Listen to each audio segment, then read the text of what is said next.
Good morning बच्चों। ये है ट्यूसडे मॉर्निंग।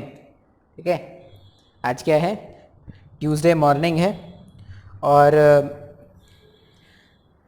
क्या पढ़ रहे थे? हमने इलेक्ट्रोस्टैटिक चैप्टर स्टार्ट कर दिया था और उसमें कूलम्ब फोर्सेस के बारे में बात कर रहे थे। अच्छा, कूलम्ब फोर्सेस में ना कुछ बेसिक बातें मैंने तुमको बता दिया है कि कूलम्ब फोर्स क्या था। कूलम्ब फोर्स का बेसिकली नेचर मैंने बता दिया कि कूलम्ब फोर्स जो है वो एक्शन रिएक्शन पेयर को फॉलो करता है। कूलम्ब फोर्स जो है वो सेंट्रल फोर्स है। कूलम्ब फोर्स जो है वो लॉन्ग रेंज फोर्स है। और कूलम्ब फोर्स जो है वो कंजर्वेटिव नेचर का फोर्स है। ये कुछ बातें मैंने इससे पहले वाले लेक्चर में बताया था। आज क्या करना है ना, एप्लीकेशन सॉल्व करना है। कूलम्ब्स लॉ के क्या करने वाले हैं, एप्लीकेशन देखेंगे। एप्लीकेशन मतलब क्या करना है, मैकेनिक्स इन्वॉल्व करने वाले हैं। मतलब आज के लेक्चर में कुछ नया नहीं सीखोगे, बस जो पहले तुमने मैकेनिक्स पढ़ा है ना उसी का एक बार रिविजन होगा। अब देखो, मान लो अगर इसमें प्रॉब्लम हो रहा है तुमको, मान लो अभी आज वाला जो लेक्चर है उसमें कोई प्रॉब्लम अगर हो रहा है तो तुम मुझसे पूछो। अगर मैकेनिक्स में कोई भी प्रॉब्लम हो रहा है तो आप मुझसे पूछो एक बार। अगर आप पूछोगे मैं डेफिनेटली हेल्प करूंगा, आपको पूछना पड़ेगा लेकिन। ठीक है, अच्छा। अब सबसे पहला क्वेश्चन अगर मैं बात करूं, मान लो क्वेश्चन नंबर 1। अब क्वेश्चन नंबर 1 सॉल्व करने के लिए ना एक और छोटा सा कंसेप्ट जो होगा वो हमें सीखना पड़ेगा, उसके बाद ही अपन क्वेश्चन सॉल्व कर पाएंगे। तो पहले वो छोटा सा कंसेप्ट बता देते हैं। छोटा सा कंसेप्ट क्या होता है, superposition. Superposition principle. Superposition principle. ठीक है, अब इसका मतलब क्या है, मान लो मैं ऐसा बोलूं कि सिस्टम में मेरे पास एक सिस्टम था, उसमें दो चार्जेस थे Q1 Q2। अगर सिस्टम में दो चार्जेस है Q1 Q2 तो दोनों चार्जेस के बीच में जो फोर्स होगा, मान लो मेरे पास एक सिस्टम है जिसमें दो चार्जेस है Q1 और Q2 और इनके बीच का सेपरेशन कुछ तो मान लो इनके बीच का सेपरेशन है R12। अब मेरे पास अगर इस तरह से दो चार्ज का सिस्टम अगर होता था तो इनके बीच में फोर्स ऑफ अट्रैक्शन या फोर्स ऑफ रिपल्शन कैलकुलेट करने का हमारे पास फॉर्मूला है। Force on one because of two अगर कैलकुलेट करते तो K Q1 Q2 upon R12 का होल स्क्वायर इस तरह से लिख देते क्या? अच्छा, दो चार्जेस हैं तो इस तरह से फॉर्मूला है। अब ऐसा कोई जरूरी होगा क्या कि हमेशा जो क्वेश्चन होगा या हमेशा जो मेरे पास सिस्टम गिवन होगा इसमें दो ही चार्जेस होंगे? ऐसा कभी कोई कंपल्शन होगा क्या कि जो भी मेरे पास सिस्टम बनेगा उसमें सिर्फ दो ही चार्जेस होंगे? सिर्फ दो चार्जेस होंगे या दो चार्जेस ज्यादा भी हो सकते हैं? ज्यादा भी हो सकते हैं। मान लो मेरे पास एक सिस्टम है जितने Q1 Q2 और एक और चार्ज है Q3। अब ये 1 और 3 का सेपरेशन जो है वो कितना है, ये R13 है। और 2 और 3 का जो सेपरेशन है वो कितना है, R23। अब अगर सिस्टम में तीन चार्जेस आ गए, अगर सिस्टम में तीन चार्जेस आ गए तो फोर्स का कैलकुलेशन कैसे करेंगे? तीन आ जाते, चार आ जाते, 10 आ जाएंगे, 1000 आ जाएंगे। अगर इतने चार्जेस आ जाएंगे सिस्टम में तो फोर्स का कैलकुलेशन कैसे करेंगे? तो उसके लिए अपने को क्या करना है, सुपरपोजिशन प्रिंसिपल यूज करना है। अब सुपरपोजिशन प्रिंसिपल का मतलब क्या है? सुपरपोजिशन प्रिंसिपल का मतलब है कि जब भी आप किसी दो चार्जेस के बीच का इंटरैक्शन देखोगे, ठीक है, सुपरपोजिशन प्रिंसिपल का मतलब समझा रहा हूं, जब भी आप किसी दो चार्जेस के बीच का इंटरैक्शन देखोगे तो आप ऐसा अज्यूम करोगे कि सिस्टम में और कोई चार्ज नहीं प्रेजेंट है। इसका मतलब जब मान लो मैं Q1 और Q3 का इंटरैक्शन देख रहा हूं, Q1 Q3 का इंटरैक्शन मतलब मान लो Q1 और Q3 के बीच में मेरे को फोर्स कैलकुलेट करना है, तो सुपरपोजिशन प्रिंसिपल क्या बोलता है कि अगर आप फोर्स कैलकुलेट करना चाहते हो between the charges Q1 and Q3 then neglect all the other charges present in the system. System में और जो दूसरे चार्जेस हैं उनको भूल जाओ। अब उनको भूल जाओगे तो यहां पे क्या है, दो चार्जेस हैं, दो चार्जेस में फोर्स कैलकुलेट करना आता है क्या? तो दो चार्जेस में फोर्स अगर मैं कैलकुलेट करूंगा तो ये जो Q1 है, ये जो Q1 है, Q1 के कारण Q3, Q1 के कारण Q3 जो था वो फोर्स इस तरफ एक्सपीरियंस करता गया, तो force on third charge because of first charge इस तरह से हो जाएगा। मैंने क्या बोला, जब मैं Q1 Q3 के बीच का इंटरैक्शन कैलकुलेट करूंगा तो Q3 पे लगने वाला जो फोर्स है, Q3 पे लगने वाला जो फोर्स है Q1 के कारण, जब Q1 और Q3 के बीच में इंटरैक्शन कैलकुलेट कर रहे हैं तो ऐसा अज्यूम करेंगे कि सिस्टम में और कोई चार्ज नहीं प्रेजेंट है। मतलब सिस्टम में और क्या था, Q2 प्रेजेंट था ना, Q2 के अलावा अगर Q4 होता, Q5 होता, Q6 होता, कुछ भी होता तो आप क्या करते, बाकी चार्जेस को भूल जाते और सिर्फ इन दोनों चार्जेस के बीच का इंटरैक्शन कैलकुलेट करते। बात समझ में आ रहा है? अच्छा, मान लो उसी तरह मैं अगर आपको बोलूं कि आपको इंटरैक्शन कैलकुलेट करना है Q2 और Q3 का, जब आप Q2 और Q3 का इंटरैक्शन कैलकुलेट करोगे, Q2 चार्ज बहुत क्यूट चार्ज है, जब आप Q2 और Q3 का इंटरैक्शन कैलकुलेट करोगे तो फिर से सुपरपोजिशन प्रिंसिपल क्या बोलता है कि अगर आप Q2 और Q3 का इंटरैक्शन कैलकुलेट कर रहे हो तो आपको ऐसा अज्यूम करना पड़ेगा कि सिस्टम में सिर्फ ये दो चार्जेस हैं और बाकी जो भी चार्जेस होंगे उनको नेग्लेक्ट कर देना है। अब Q2 भी पॉजिटिव है, Q3 भी पॉजिटिव है, तो Q2 Q3 अगर पॉजिटिव है तो Q3 पे चार्ज, Q3 पे फोर्स जो Q2 के कारण लगेगा, force on third because of second, इस तरह से लगेगा क्या? बात समझ में आ रहा है? तो सुपरपोजिशन प्रिंसिपल क्या बोल रहा है कि अगर दो चार्जेस हैं और दो चार्जेस के बीच का फोर्स वो इंडिपेंडेंट होगा सराउंडिंग चार्जेस के ऊपर। ये पहला पॉइंट है जो आपको याद रखना है, ठीक है। दूसरा पॉइंट आप जो यहां पे याद रखोगे, सुपरपोजिशन प्रिंसिपल में ही दो पॉइंट है। पहला पॉइंट, जब भी आप किसी दो चार्जेस का इंटरैक्शन देख रहे हो तो सिस्टम में प्रेजेंट बाकी चार्जेस को आप कंसीडर नहीं करोगे, सिर्फ दो चार्जेस को ही मान के फोर्स का वैल्यू कैलकुलेट करेंगे। दूसरा पॉइंट यहां पर क्या याद रखना है, Q3 पे लगने वाला नेट फोर्स, अब ये Q1 भी इस पे फोर्स अप्लाई कर रहा है और ये Q2 भी इस पे फोर्स अप्लाई कर रहा है, तो जब भी आपको फोर्स, नेट फोर्स कैलकुलेट करना है, net force experience by Q3 charge अगर यहां पे लिखना होता ना, Q3 वेक्टर यहां पर क्या है, net force experience by, net force experienced by third charge. ये जो तीसरा चार्ज है, इस तीसरे चार्ज पर अगर मुझे नेट फोर्स कैलकुलेट करना है तो सिंपली क्या कर देना, net force on third charge because of second charge plus net force on third charge because of first charge, इन दोनों फोर्सेस का वेक्टर सम कर देना। बात समझ में आ रहा है क्या? हाँ या ना? मैंने क्या बोला, सुपरपोजिशन प्रिंसिपल में दो बातें याद रखनी है। एक तो जब भी आप इंटरैक्शन कैलकुलेट करोगे तो जो दो चार्जेस के बीच का इंटरैक्शन कैलकुलेट कर रहे हो सिर्फ उनको अज्यूम करेंगे और बाकी सबको भूल जाएंगे। और एक बार जब आपने सारे इंडिविजुअल इंटरैक्शंस कैलकुलेट कर लिए है, सारे इंडिविजुअल इंटरैक्शंस जब आपने कैलकुलेट कर लिए, तो आपको क्या करना है, नेट इंटरैक्शन फाइंड करने के लिए सारे इंटरैक्शंस का वेक्टर सम करना पड़ेगा। बात समझ में आ रहा है क्या? मान लो यहाँ पे Q1 Q2 के अलावा एक और चार्ज होता Q4, मान लो Q4 एक नेगेटिव चार्ज होता तो Q और इनके बीच में जो सेपरेशन था वो हो जाता R34। अब अगर इसमें आप फोर्स देखते हो तो एक फोर्स यहाँ पे ऐसे भी ऐड हो जाता क्या?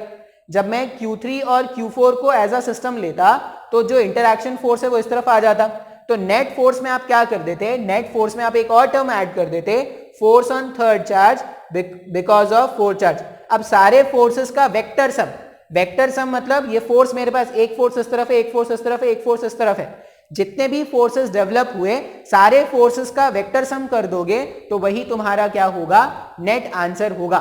बात समझ में आया है क्या? अच्छा, अब ये जो सुपरपोजिशन प्रिंसिपल है ये फिजिक्स में तो सही हो जाता है, रियल की दुनिया में ऐसा सही नहीं होता। मतलब मान लो एक कपल है, पति और पत्नी, एक कपल है, पति और पत्नी, इनके बीच में बहुत प्यार है, ठीक है, इनके बीच में बहुत प्यार है, लेकिन जैसे ही वो आ जाता है, वो आ जाती है या वो आ जाता है, दोनों की लाइफ में आ सकता है, चांसेस होते हैं दोनों की लाइफ में आ सकता है, तो जैसे ही वो का इन्वॉल्वमेंट होता है, अब क्या होता है, मान लो ये वो जो है अरे कोई भी हो सकता है, मान लो ये वो जो है वो इसके साइड से है, इसको जानता है, तो अब क्या हो जाएगा, एक इंटरैक्शन यहां पर है और एक इंटरैक्शन यहां पर है क्या? अब रियलिटी में क्या होता था, जब पति पत्नी अकेले थे ना तो बहुत प्यार था, लेकिन जैसे ही वो इन्वॉल्व होना स्टार्ट होता है, अब इस पत्नी जो मिसेस पत्नी है, मिसेस पत्नी का प्यार क्या होता है, पति और वो में डिस्ट्रीब्यूट होना स्टार्ट हो जाता है। लेकिन फिजिक्स ऐसा नहीं मानता भाई, फिजिक्स क्या बोलता है कि अगर Q1 और Q3 में दुश्मनी था, जैसे यहाँ पे Q1 Q3 में दुश्मनी है अगर, तो Q2 के आ जाने से Q1 Q3 के दुश्मनी में कोई फर्क नहीं पड़ा, या ऐसा बोल दो Q3 Q4 में अगर प्यार था तो Q2 के आ जाने के कारण इन दोनों के प्यार में कोई फर्क नहीं पड़ा। तो यही क्या होता है, सुपरपोजिशन प्रिंसिपल होता है। बहुत ही सिंपल लैंग्वेज में आपको क्या करना है, सुपरपोजिशन प्रिंसिपल याद रखना है, जितने भी क्वेश्चन आएंगे वो सुपरपोजिशन प्रिंसिपल के ही आएंगे।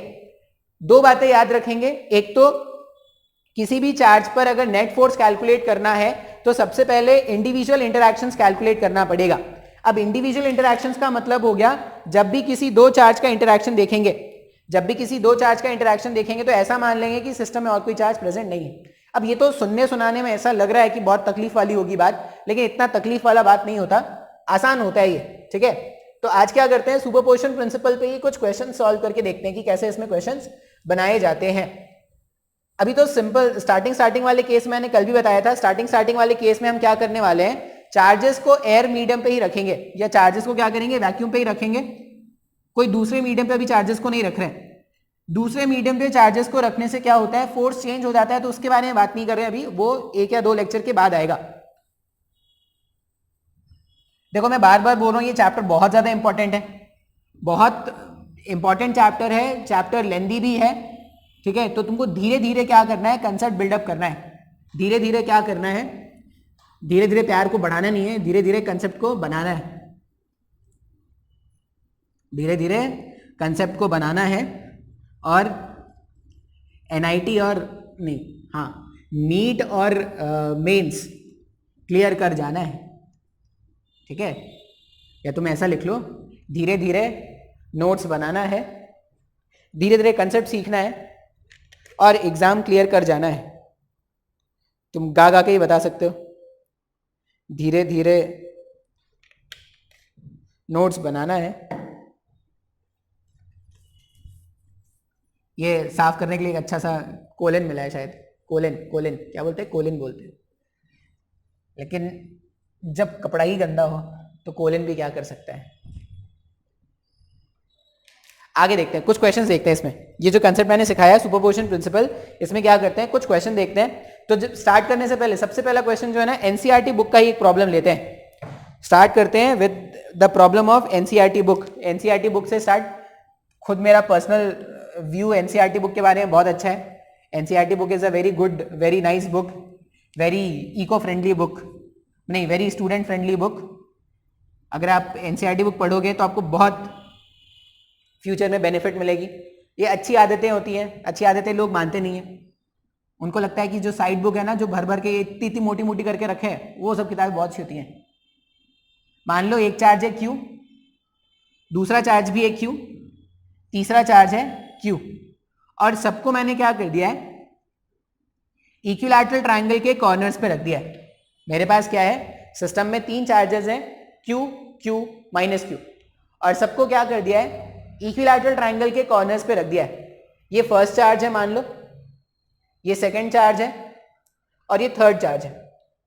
तीनों चार्जेस जो हैं सबका मैग्नीट्यूड क्या है, सबका मैग्नीट्यूड Q है, और सबको कहां पे रखा है, तो इक्विलैटरल ट्रायंगल के कॉर्नर्स पे रखा है। अब इसमें क्या पूछते हैं, इसमें ऐसा पूछते हैं किसी भी एक चार्ज पर नेट फोर्स बता दो भाई। मान लो मैं बोल रहा हूं कि ये जो मेरे पास सेकंड वाला चार्ज है, इस पे क्या करना है, नेट फोर्स कैलकुलेट करना है। क्वेश्चन क्या पूछा गया है, find the net force on second charge. ये जो सेकंड वाला चार्ज है, इस पे नेट फोर्स कितना है, ये मुझे क्या करना है, कैलकुलेट करना है। अब पहले तो क्या करते हैं, इंडिविजुअल इंटरैक्शंस कैलकुलेट कर लेते हैं। तो इंडिविजुअल इंटरैक्शंस के लिए क्या करना पड़ेगा, पहले कैलकुलेट करना पड़ेगा मेरे को फोर्स ऑन सेकेंड चार्ज। पहले कैलकुलेट कर रहे हैं force on second charge because of first charge, और मैं सिर्फ मैग्नीट्यूड कैलकुलेट करूंगा, डायरेक्शन का सेंस क्या करेंगे, लाइक चार्जेस रिपल्शन से और अनलाइक चार्जेस अट्रैक्शन से बाद में रखने वाले हैं। तो F21 का अगर मैं मैग्नीट्यूड कैलकुलेट करूं, F21 का मतलब है force on second charge because of first charge. अब अगर ये मैग्नीट्यूड कैलकुलेट करेंगे तो कांस्टेंट K, अभी K का वैल्यू मत पुट करना, मतलब बहुत बार आप देखना क्वेश्चंस में ऐसा होता है 70% टाइम K का वैल्यू पुट नहीं करना होता है, आंसर को K के टर्म्स में ही रखना होता है। तो अगर मैं F21 का वैल्यू फाइंड करूं तो K प्रोडक्ट ऑफ चार्जेस अगर आप करोगे तो वो क्या हो जाएगा, Q into Q divided by separation का square. Force on second charge because of first charge का मैग्नीट्यूड है KQ1 Q2 upon R square, तो ये KQ square upon A square हो गया क्या। अच्छा, उसी तरह अगर मैं मैग्नीट्यूड कैलकुलेट करूं force on second charge because of third charge, second charge के कारण, सेकेंड चार्ज पे जो फोर्स लगेगा थर्ड चार्ज के कारण, अगर मैं उसका मैग्नीट्यूड कैलकुलेट करूं तो क्या हो जाएगा, कांस्टेंट प्रोडक्ट ऑफ चार्जेस। अब मैंने बताया था जब भी आपको फोर्स का मैग्नीट्यूड कैलकुलेट करना, आप इनके नेचर नहीं देखोगे, आप सिर्फ इनके मैग्नीट्यूड्स देखोगे। अगर मैग्नीट्यूड देखोगे तो यहां पर भी क्या हो जाएगा, Q into Q square divided by A square, लिख सकते हैं क्या ऐसा। अच्छा, अब ध्यान से देखो ना, तो दोनों वैल्यूज F21 और F23 दोनों वैल्यूज एक जैसे हैं, दोनों वैल्यूज एक जैसे हैं, तो मैं इनको क्या मान लेता हूं, F, ऐसा मान लेते हैं कि दोनों का वैल्यू क्या है, F लेट। ये मैंने कैलकुलेशन आसान करने के लिए माना है, तुम नहीं भी मानोगे तो कोई प्रॉब्लम नहीं होगा। अच्छा, अभी डायरेक्शन देखते हैं। डायरेक्शन क्यों देखना है, क्योंकि अगर मुझे नेट फोर्स कैलकुलेट करना है, देखो मैंने सुपरपोजिशन प्रिंसिपल का पहला बात ध्यान में रखा है, जब इन दोनों के बीच का इंटरेक्शन कैलकुलेट कर रहा था तो बाकी दुनिया को भूल गया, जब इन दोनों के बीच का इंटरेक्शन कैलकुलेट कर रहा हूं तो बाकी दुनिया को भूल गया। बात समझ में आ रहा है। अच्छा, अब यहां पर अगर मैं बोलूं कि मुझे सेकंड वाले चार्ज पर नेट फोर्स कैलकुलेट करना है, तो नेट फोर्स कैलकुलेट करने के लिए जो भी इंडिविजुअल फोर्सेस हैं, उन इंडिविजुअल फोर्सेस का मुझे वेक्टर सम करना पड़ेगा। अब ध्यान से देखो क्या क्या फोर्सेस हैं, ये फर्स्ट चार्ज है पॉजिटिव चार्ज और ये सेकंड चार्ज है positive charge. Force on second charge because of first charge, ये पहला वाला जो चार्ज है ये सेकंड वाले चार्ज को दूर भगाएगा क्या, ऐसे दोनों एक जैसे चार्ज है, इनके बीच में दुश्मनी है, दुश्मनी के कारण ये क्या हो जाएगा, इधर भागेगा, मतलब force on second charge because of first charge, इसका जो डायरेक्शन होगा, इसका डायरेक्शन इस तरफ है क्या, बात समझ में आ रहा है। अच्छा, नेक्स्ट अगर मैं फोर्स देखूं, नेक्स्ट मेरे पास था force on second charge because of third charge, ये जो थर्ड चार्ज है वो सेकंड वाले चार्ज को अपनी तरफ खींच रहा है क्या, ये जो थर्ड चार्ज है वो सेकंड वाले चार्ज को अगर अपनी तरफ खींच रहा है, तो मेरे पास एक दूसरा फोर्स है जिसका नाम क्या है, F23, और जिसका डायरेक्शन इस तरफ होगा क्या, बात समझ में आ रहा है। अच्छा, अब अगर मुझे नेट फोर्स कैलकुलेट करना है ऑन चार्ज 2, अगर मुझे नेट फोर्स कैलकुलेट करना है, F2 वेक्टर अगर मुझे कैलकुलेट करना है, तो F2 वेक्टर को अपन क्या लिखेंगे, vector sum of F21 force plus F23 force, इन दोनों फोर्सेस का अगर मैं वेक्टर सम कर दूंगा, जो रिजल्ट आएगा वही मेरा नेट फोर्स होगा क्या। अच्छा, अब इनको ऐड करने के लिए, इनको ऐड करने के लिए, ये दोनों वेक्टर क्वांटिटीज हैं, वेक्टर क्वांटिटीज को ऐड करने के लिए हमें क्या करना पड़ेगा, वो रिजल्टेंट वाला फॉर्मूला यूज करना पड़ेगा क्या। अब रिजल्टेंट का फॉर्मूला हम क्या जानते थे, रिजल्टेंट जो होता है, देखो मैग्नीट्यूड अलग सॉल्व करेंगे और डायरेक्शन के लिए अलग सॉल्व करेंगे, ध्यान से देखना कैसे फाइंड कर रहे हैं। अब अगर मुझे रिजल्टेंट कैलकुलेट करना है, रिजल्टेंट का फॉर्मूला ये था क्या, रिजल्टेंट जो होता है वो होता था root over of A square plus B square plus 2ab cos theta, इस तरह से लिखेंगे ना, रिजल्टेंट का वैल्यू लिखेंगे root over of A square plus B square plus 2ab cos theta. अच्छा, अब यहां पर अगर देखोगे तो जो पहला फोर्स है, पहला फोर्स है उसका मैग्नीट्यूड कितना मान लिया, F मान लिया मैंने, और जो दूसरा फोर्स है उसका भी मैग्नीट्यूड कितना है, F, दोनों के मैग्नीट्यूड एक जैसे हैं। अब मुझे सॉल्व करने के लिए थीटा जानना पड़ेगा, थीटा क्या होता है, थीटा होता है वेक्टर एंगल। इस डायग्राम को ध्यान से देखो, वेक्टर एंगल का मतलब दो वेक्टर्स के टेल्स के बीच का जो एंगल होता है वही वेक्टर एंगल होता है क्या।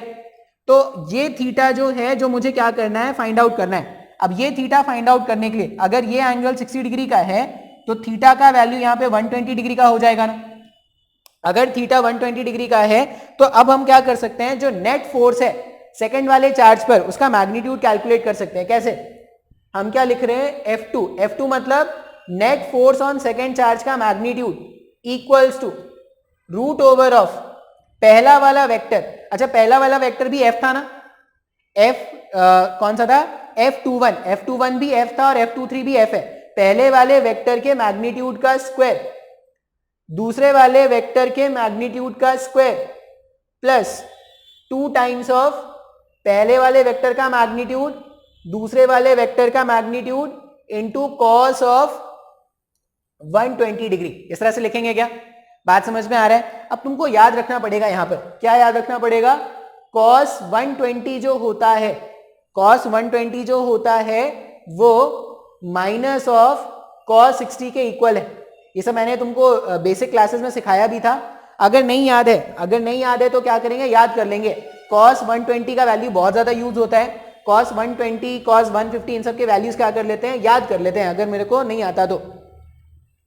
अब cos 120 का वैल्यू अगर माइनस cos 60 है तो जो F2 है, F2 का मैग्नीट्यूड क्या आ जाएगा, रूट ओवर ऑफ f का स्क्वायर प्लस f का square plus 2f square. cos 120 के प्लेस में अगर मैं माइनस cos 60 रखूं तो cos 60 की वैल्यू कितना होता है, हाफ, तो ये माइनस 1/2 हो गया। ये 2 से ये 2 गायब कर सकते हैं। तो जब आप इसको सॉल्व करोगे तो देखो F2 का वैल्यू कितना आ रहा है, F2 का वैल्यू आ गया f square minus f square, तो सिर्फ f स्क्वायर बचेगा क्या। अब सिर्फ f स्क्वायर आने का मतलब है कि जो अपना आंसर है, जो अपना रिजल्टेंट है, जो कैलकुलेट कर रहे थे, रिजल्टेंट फोर्स कितना आ जाएगा, रिजल्टेंट फोर्स आ जाएगा k q square upon a square, यही तो f था ना। तो f के प्लेस में मैंने क्या कर दिया, रिजल्टेंट का मैग्नीट्यूड निकाल दिया। अच्छा, अब डायरेक्शन, मैग्नीट्यूड का कैलकुलेशन अलग करना और डायरेक्शन के लिए क्या करना, अलग से देखना। डायरेक्शन का मतलब क्या हो गया, ये पैरेललोग्राम ऐसे कंप्लीट कर दो। अब पैरेललोग्राम कंप्लीट करने से ये जो डायगोनल बनता था, यही तो रिजल्टेंट होता है। डायरेक्शन बहुत ही आसान है कैलकुलेट करना, क्यों, अगर ये वेक्टर और ये वेक्टर, दोनों वेक्टर्स का मैग्नीट्यूड अगर एक जैसा है तो जो रिजल्टेंट फॉर्म होता है, जो रिजल्टेंट फॉर्म होता है वो पहले वाले वेक्टर से जितने एंगल पर होगा दूसरे वाले वेक्टर से भी उतने ही एंगल पर होना चाहिए क्या। अगर इन दोनों के बीच का वेक्टर एंगल 120 डिग्री था, मतलब जो रिजल्टेंट है वो क्या है, F23 से 60 डिग्री पर है और F21 से भी 60 डिग्री पर है क्या। तो ये क्या हो जाएगा, ये अपना मैग्नीट्यूड यहां से आ गया और ये क्या हो जाएगा, डायरेक्शन हो जाएगा। बात समझ में आया क्या, बहुत ही आसान है ना। तो यूज क्या क्या करना है, क्या क्या यहाँ पे यूज करेंगे हम। पहली बात जो यहाँ पे अपने को यूज करना है वो है सुपरपोजिशन प्रिंसिपल। सुपरपोजिशन प्रिंसिपल ने क्या बताया कि जब भी आप क्या कर रहे हो, दो चार्जेस के बीच का इंटरैक्शन कैलकुलेट कर रहे हो, तो आप ऐसा मान लो कि सिस्टम में और कोई चार्ज नहीं है, ठीक है, आप ऐसा मान लो कि सिस्टम में और कोई चार्ज नहीं है। फिर आपको क्या करना है, इंडिविजुअल इंटरैक्शंस कैलकुलेट कर लेना है। एक बार आपने इंडिविजुअल इंटरैक्शंस कैलकुलेट कर लिया तो जितने भी इंटरैक्शंस बने हैं, जितने भी इंटरैक्शंस बने हैं उन सारे इंटरैक्शंस का आपको क्या करना है, वेक्टर सम करना है। इतना क्लियर है क्या, हाँ या ना। अब देखो तुमको कैलकुलेशन टफ लग सकता है, अगर मैं बोलूं इलेक्ट्रोस्टैट, तो इलेक्ट्रोस्टैट तो खत्म हो गया भाई, वो इलेक्ट्रोस्टैट क्या था, सुपरपोजिशन प्रिंसिपल बताया और इलेक्ट्रोस्टैट खत्म। अब सिर्फ क्या करने वाले हैं, मैकेनिक्स मिलाने वाले हैं, मैकेनिक्स मिलाएंगे और क्वेश्चन बनाएंगे, मैकेनिक्स मिलाओ क्वेश्चन बनाओ, मैकेनिक्स मिलाओ क्वेश्चन बनाओ, ऐसा करने वाले हैं अब हम। अच्छा, मान लो इसी वाले क्वेश्चन पे, इस वाले क्वेश्चन में मैं तुमसे बोलता कि तुमको फाइंड करना है net force on first charge. अगर तुमको नेट फोर्स पहले वाले चार्ज पे फाइंड करना है, अगर तो पहले वाले चार्ज पे नेट फोर्स कैलकुलेट करने के लिए भी फिर से बिल्कुल वैसे ही स्टार्ट करते क्या जैसा हमने सेकंड वाले चार्ज के लिए किया था। अगर आप ध्यान से देखोगे, मान लो मुझे नेट फोर्स कैलकुलेट करना होता है इसमें फर्स्ट वाले चार्ज पे, तो ये सेकंड वाला चार्ज क्या था, पॉजिटिव था, इसके कारण इसको मिलता है रिपल्शन इस तरफ, और ये माइनस क्यू चार्ज, इसके कारण इसको अट्रैक्शन इस तरफ मिलता है।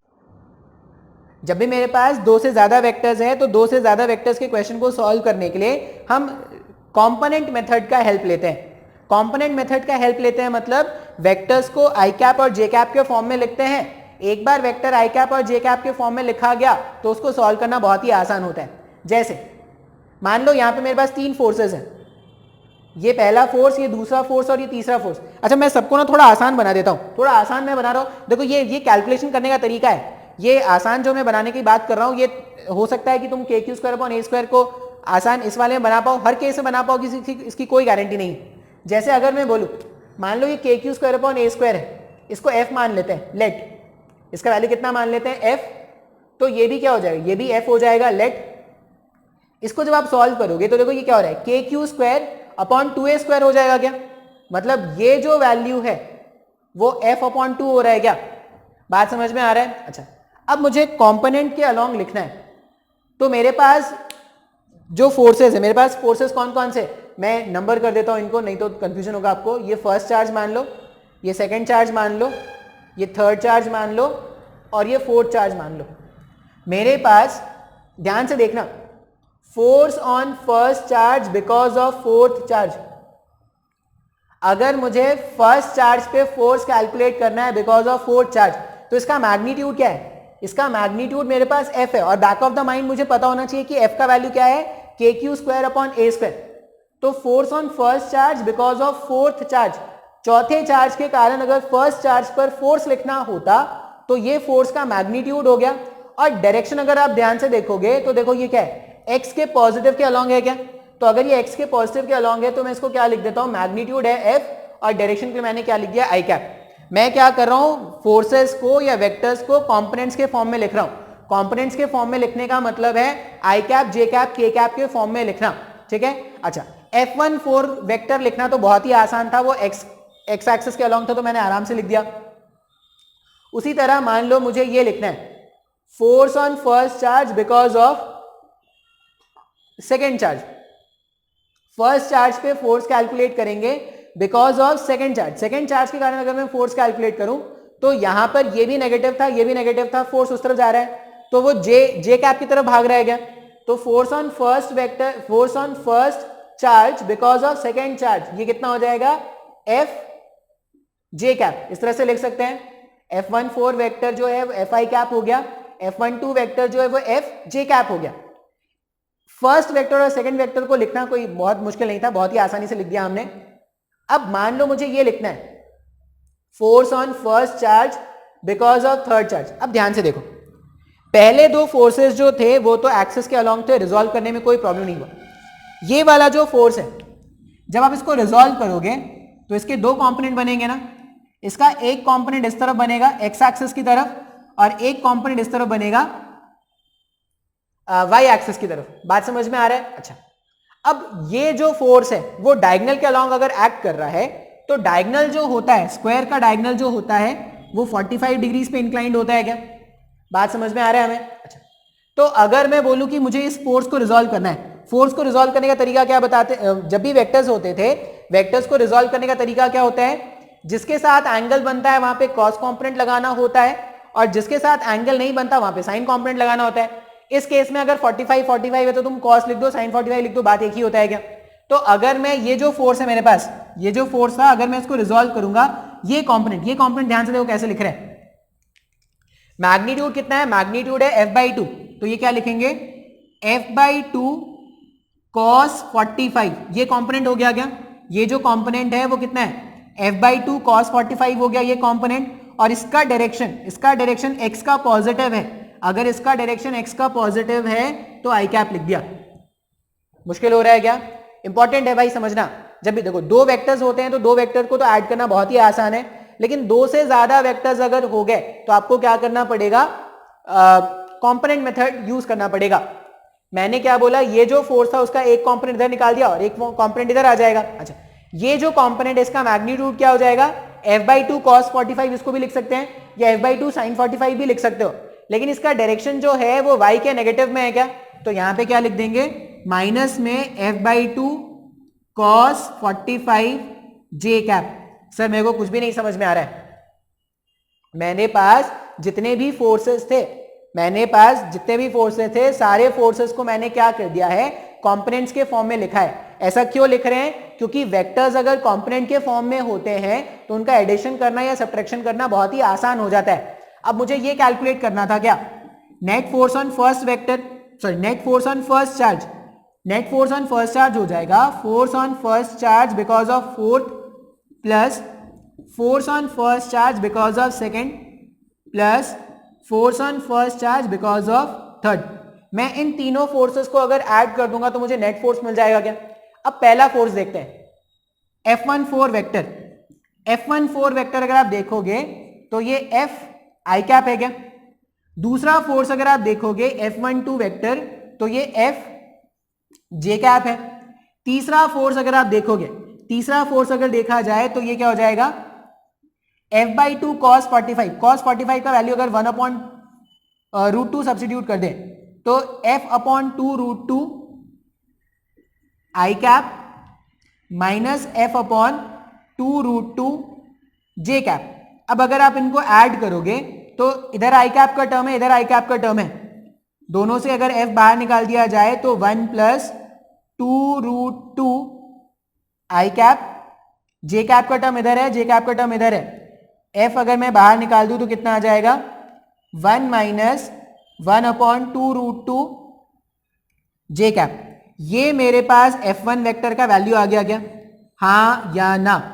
ये मैंने सिंप्लीफाई किया और मेरे पास F1 वेक्टर का वैल्यू आ गया है। अगर तुमको वेक्टर्स अच्छे से आता होगा ना तो तुमको ये बहुत ही आसान लग रहा होगा, और अगर तुमने वेक्टर्स अच्छे से नहीं पढ़ा है तो तुमको ये भी तकलीफ वाला लग रहा होगा कि सर ये कितना बेकार क्वेश्चन है, क्या क्या कर रहे हो आप इसमें।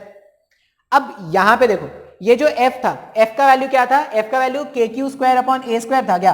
तो जो फाइनली आंसर आएगा ना, फाइनली आंसर देखो ऐसा लिखेंगे, f1 वेक्टर जो है उसका वैल्यू क्या हो जाएगा, f के प्लेस में लिख दो kq square upon a square, kq square upon a square, और ब्रैकेट में लिख दो 1 प्लस 1/2 रूट 2 आई कैप प्लस 1 माइनस 1/2 रूट 2 जे कैप। ये तुम्हारा फाइनल F1 वेक्टर है। अब अगर मैग्नीट्यूड निकालना है, अगर मैग्नीट्यूड निकालना है तो I के कोफिशिएंट का स्क्वायर और J के कोफिशिएंट का स्क्वायर रूट ओवर में कर देना, वहां से मैग्नीट्यूड मिल जाएगा। और अगर डायरेक्शन निकालना है तो डायरेक्शन के लिए कैसे क्या लिखते हैं, मेरे पास ये जो फोर्स है, जब भी मेरे पास कोई वेक्टर होता है, मान लो कोई वेक्टर है, वेक्टर ए जो है वो xi cap plus yj cap, अगर इस फॉर्मेट में होता है तो एंगल कैसे लिखते थे, ये जो tan थीटा होता है, tan theta y upon x होता है क्या। इसका अगर एक डायग्राम बना दूं मैं छोटा सा, ये सब मैंने पहले कभी बताया है लेकिन just for the sake of revision, मुझे पता है कि बहुत सारे तूफानी लोग हैं जिनको ये सब लग रहा हो कि सर ये क्या पढ़ा रहे हो, कुछ समझ में नहीं आ रहा है सर, इतना मुश्किल हो गया। ये सिंपल वेक्टर एडिशन करना सिखाया है। वेक्टर एडिशन अगर करना नहीं आता तो अभी मैंने क्लास 11th के लिए वेक्टर स्टार्ट किया है।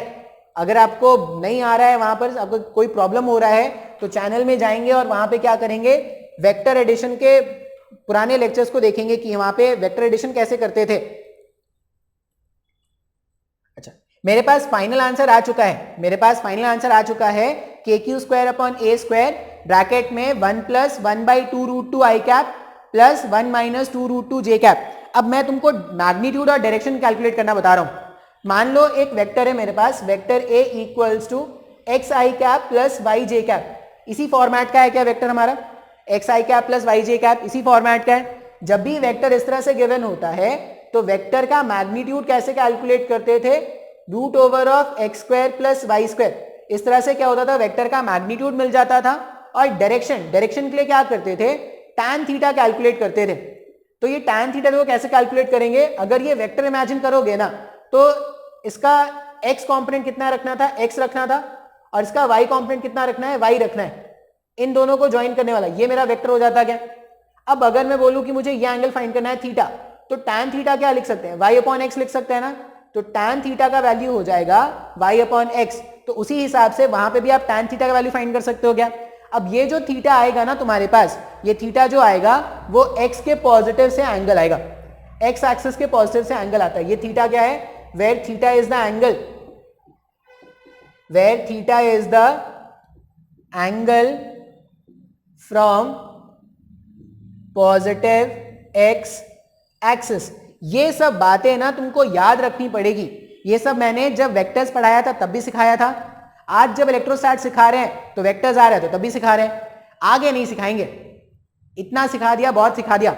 जिनको सीखना होगा वो यहीं पे सीख जाएंगे, और जिनको नहीं सीखना है उनको तो मैं अगले 10 जन्म भी सिखाता रह जाऊं ना तो वो बोलेंगे कि सर एक बार और सिखा दे, एक बार और सिखा दे, ऐसा वो बोलते रहेंगे। समझ में आया। मुश्किल क्या यहाँ पे कुलम्स लॉ मुश्किल है क्या, नहीं, यहाँ पे कैलकुलेशन मुश्किल है। 3 था तो ऐसा कैलकुलेशन आ गया, 5 होता तो और ज्यादा कैलकुलेशन हो जाता, 6 होता तो और ज्यादा कैलकुलेशन हो जाता। अब तुम कैलकुलेशन बढ़ाते जाओ, आंसर लाते जाओ। इसमें एक क्वेश्चन कराता हूं, देखो क्वेश्चन कैसा है, ये इसको नोट कर लेंगे स्क्रीन को पॉज करके। इसमें एक अच्छे लेवल का क्वेश्चन होता है। अब कैसा क्वेश्चन है, पहले ये व्हाइट बोर्ड रब हो जाए, थोड़ा सा पानी लगा देने से अच्छे साफ होता है। बेसिक सफाई टेक्निक, जब भी तुमको कोई चीज़ साफ करना है थोड़ा सा पानी यूज़ कर लो साफ करने के लिए, फिर वो इतने अच्छे साफ होता है। क्या साफ हो रहा है, वाह वाह, क्या साफ हो रहा है।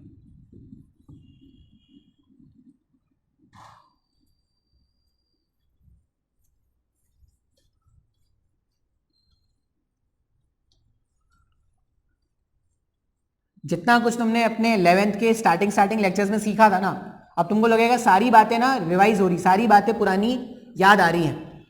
अब तुमने थोड़ा बहुत भी अगर वहां पे फिजिक्स सीखा था तो तुमको ज्यादा प्रॉब्लम नहीं होगा, और अगर तुमने नहीं सीखा है तो तुमको प्रॉब्लम ही प्रॉब्लम होगा, भर भर के प्रॉब्लम होगा तुमको।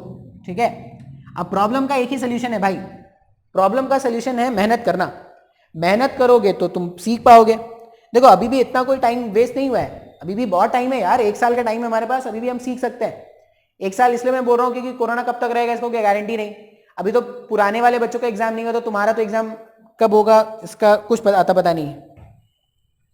मान लो क्वेश्चन कैसा है, अभी बहुत टाइम है यार, पढ़ना स्टार्ट करो। तुम देखो, तुम अगर खुद में हेल्प करना तुम खुद से अगर पढ़ना स्टार्ट करोगे ना तो मैं हेल्प करूंगा, लेकिन तुम ये एक्सपेक्ट करते हो ना कि सर आप दोबारा से पढ़ा दो, आप तिबारा से पढ़ा दो, आप 4 बार पढ़ा दो, तुम ये जहां पर एक्सपेक्ट करना स्टार्ट कर देते हो ना, बस तुम यहां पे फेल हो जाते हो। तुम देख लो ना भाई, अभी यूट्यूब उठा के देख लो, तुमको हर एक चैप्टर के लेक्चर्स मिलेंगे फ्री ऑफ कॉस्ट, हर एक चैप्टर्स के लेक्चर मिलेंगे।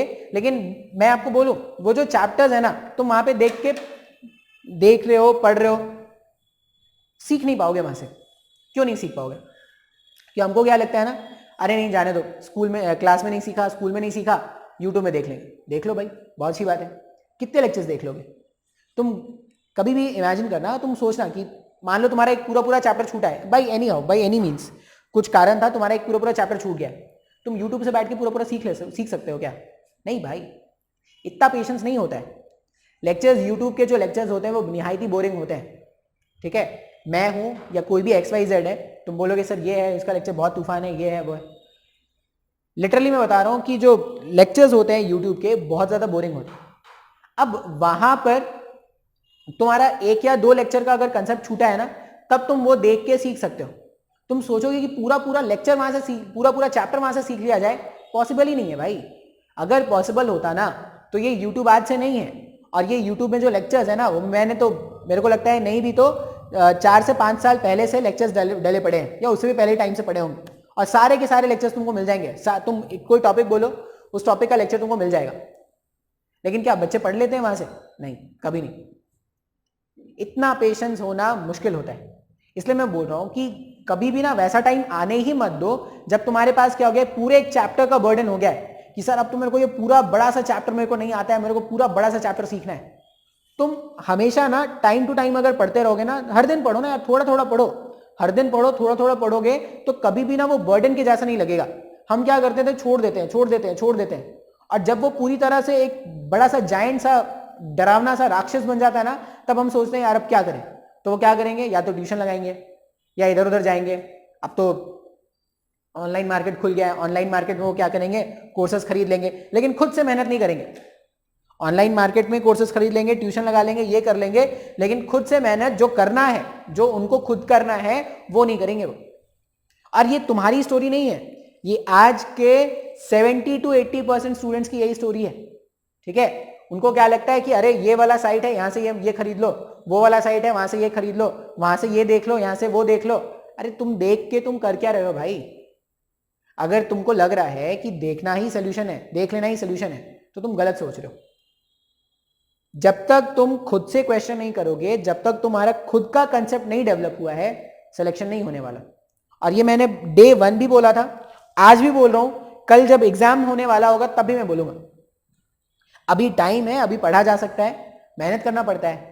मेहनत नहीं करोगे ना तो सब वेस्ट है, सब वेस्ट है। और ये नहीं ना कि 1 या 2 चैप्टर तुमने बहुत अच्छे से पढ़ लिया और बाकी जाने दो। सर आपने बोला था कि मैकेनिक्स पढ़ लो अच्छे से, मेरे को मैकेनिक्स आता है और बाकी जाने दो। नहीं, हर एक चैप्टर पढ़ना है।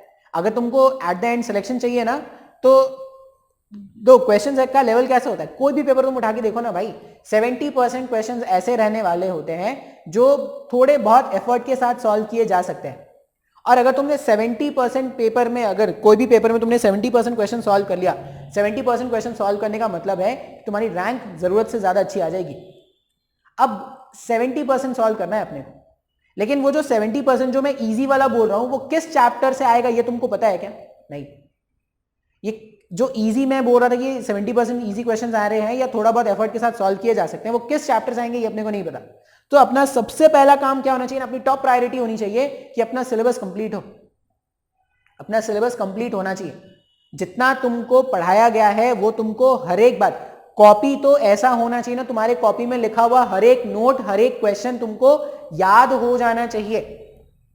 ये बहुत जरूरी है, क्योंकि अब जब भी तुम देखना, अभी टेस्ट सीरीज जब स्टार्ट होते हैं ना, टेस्ट सीरीज जब स्टार्ट होते हैं, बच्चे जब मुझसे क्वेश्चन पूछते हैं तो मुझे लगता है अरे ऐसा क्वेश्चन तो कराया था हमने क्लास में, ऐसा क्वेश्चन तो कराया था क्लास में, फिर भी अभी इनको डाउट हो रहा है। तो उस समय फिर से दोबारा से कंसेप्ट बताना बहुत ही मुश्किल होता है। तुम क्या करोगे, रिविजन करके रखोगे अच्छे से ना, तो तुमको लगा ऐसा क्वेश्चन तो हमने किया ही है।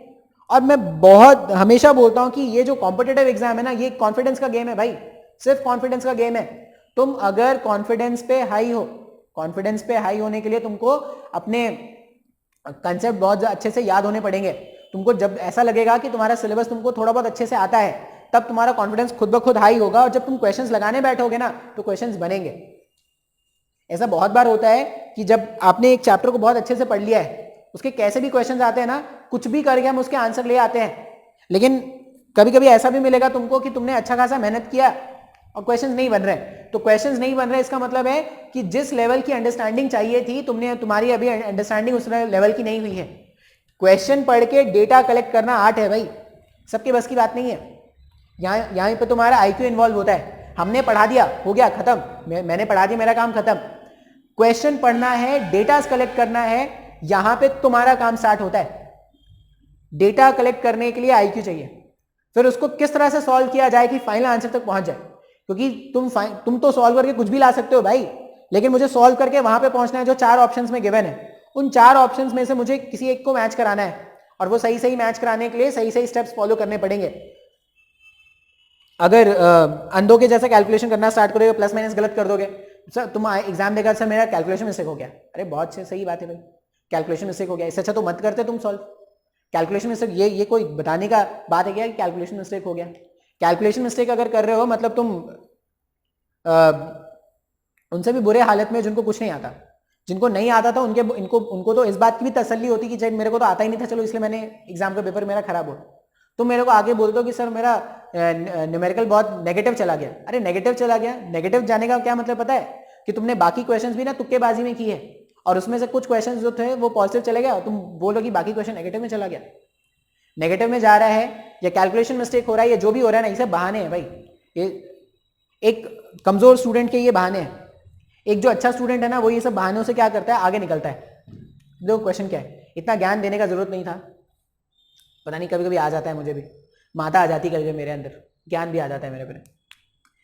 मान लो एक हेक्सागन है, क्या है ऐसा, हेक्सागन, हेक्सा, नेक्सा, एलेक्सा, ये एलेक्सा गन नहीं है, हेक्सागन है। हेक्सागन मतलब 6 इक्वल साइड, 4 बूंदों वाला उजाला, 6 साइड वाला हेक्सागन वाला, ठीक है। अब यहां पे ना इस हेक्सागन में क्या करते हैं, चार्जेस रख देते हैं, Q Q Q Q Q Q। ये जो हेक्सागन था, हेक्सागन के 6 साइड, 6 जो कॉर्नर्स थे, सब में हमने क्या कर दिया है, चार्जेस रख दिया है Q Q Q Q Q Q Q, ठीक है। अभी इस हेक्सागन का जो सेंटर होगा, इस हेक्सागन का जो सेंटर होगा उस पर एक चार्ज रखा है कैपिटल Q। हेक्सागन का जो सेंटर है उस पर एक चार्ज रखा है कैपिटल Q, और ये पूछा गया है कि ये जो कैपिटल Q वाला चार्ज है, ये जो कैपिटल Q वाला जो चार्ज है उस पर नेट फोर्स कितना लगेगा ये बताओ, ठीक है। अच्छा, अब नेट फोर्स कैलकुलेट करने के लिए क्या करोगे, आप इंडिविजुअल फोर्सेस निकालोगे पहले। तो एक बेसिक तरीका क्या होता है सॉल्व करने का, मान लो मैं चार्जेस को नाम दे दूं 1 2 3 4 5 6। अच्छा, अब ये भी पॉजिटिव ये भी पॉजिटिव, इसके कारण रिपल्शन मिला इधर, इसके कारण रिपल्शन मिला इधर, इसके कारण रिपल्शन मिला, इसके कारण रिपल्शन मिला इधर, इसके कारण रिपल्शन मिला इधर, इसके कारण रिपल्शन मिला इधर, इसके कारण रिपल्शन मिला इधर। अब ये जितने भी फोर्सेस है वो इक्वल ऑपोजिट है क्या? अगर ये सारे फोर्सेस इक्वल ऑपोजिट है, सारे फोर्सेस अगर इक्वल ऑपोजिट है, इसका मतलब net force experience by charge Q 0 हो जाएगा ना। बिना कैलकुलेशन किए हम क्या कर सकते हैं, अपने बेसिक नॉलेज को, अब मैंने क्या बोला, सारे फोर्सेस का मैग्नीट्यूड सेम क्यों है, क्योंकि सबका सेपरेशन सेम है। चार्जेस का प्रोडक्ट सेम है, के कांस्टेंट होता है वो तो पता ही अपने को।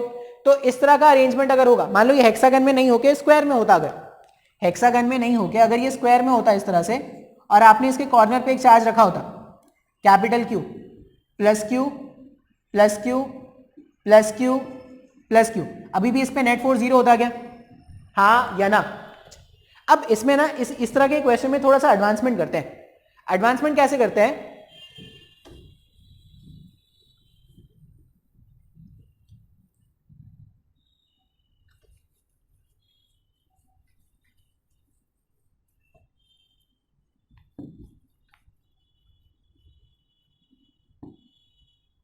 इसमें अगर आप देखोगे तो इसमें एडवांसमेंट क्या करते हैं, इस बार जो हेक्सागन है ना, ये जो हेक्सागन है,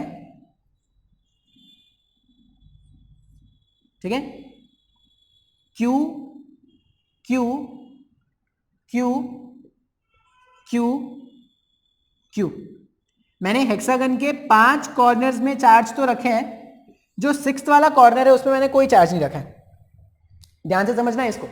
ये जो क्वेश्चन है इसमें क्या है, ये जो हेक्सागन है मेरे पास, इस हेक्सागन के 4 कॉर्नर्स जो है, सॉरी 5 कॉर्नर्स पे मैंने चार्ज रखा है, लेकिन जो 6th वाला कॉर्नर है ना उसमें मैंने कोई चार्ज नहीं रखा है। ये क्वेश्चन सॉल्व कर रहे थे, तो अब इस वाले क्वेश्चन में क्या है ना कि 5 कॉर्नर्स पे क्यू चार्जेस रखे हुए हैं और सेंटर पे अभी भी कितना चार्ज है, सेंटर पे जो इसका सेंटर होता,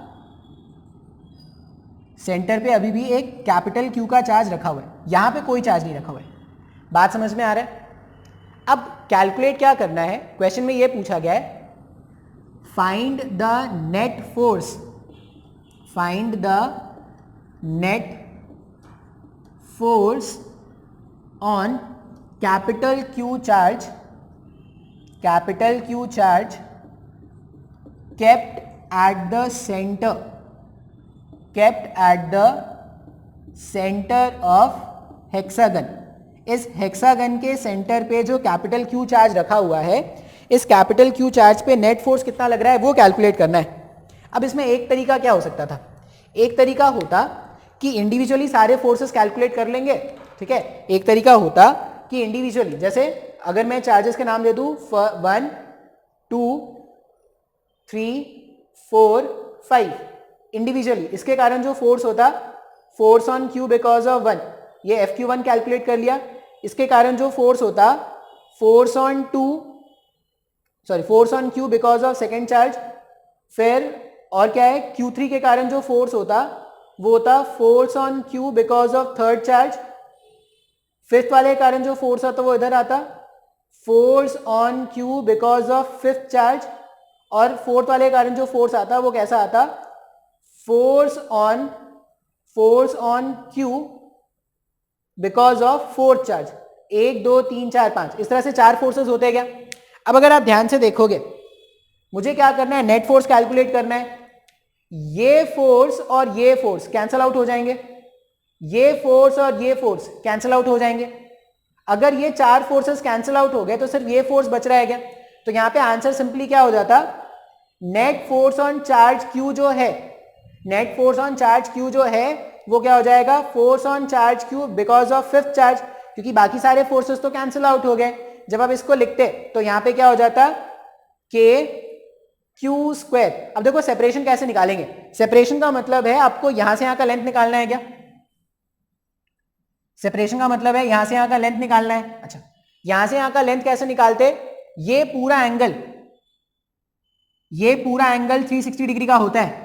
अगर ये पूरा एंगल 360 डिग्री का है और यहाँ पे कितने कितने एंगल्स बन रहे हैं 1 2 3 4 5 6, तो एक एंगल 60 डिग्री का है क्या, यहाँ पे पूरा 360 है तो ये जो एक एंगल है वो 60 डिग्री है ना। अगर ये 60 डिग्री है तो ये जो बनता है ना वो एक इक्विलैटरल ट्रायंगल बनता है ऐसे। अगर ये इक्विलैटरल ट्रायंगल है तो ये भी क्या हो जाएगा, ए हो जाएगा क्या, ये 60 है, ये 60 है, ये 60 है, तो इक्विलैटरल ट्रायंगल है।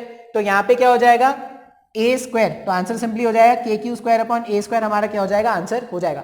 आसान क्वेश्चन था क्या, हाँ या ना। तो ये मैंने क्या कर दिया, एक टाइप के क्वेश्चन तुमको इलेक्ट्रोस्टैटिक वाले प्रॉब्लम में करा दिया है। नेक्स्ट वाले क्लास में क्या करेंगे, नेक्स्ट टाइप के प्रॉब्लम देखेंगे। तो आज के लेक्चर में इतना ही रहने देते हैं।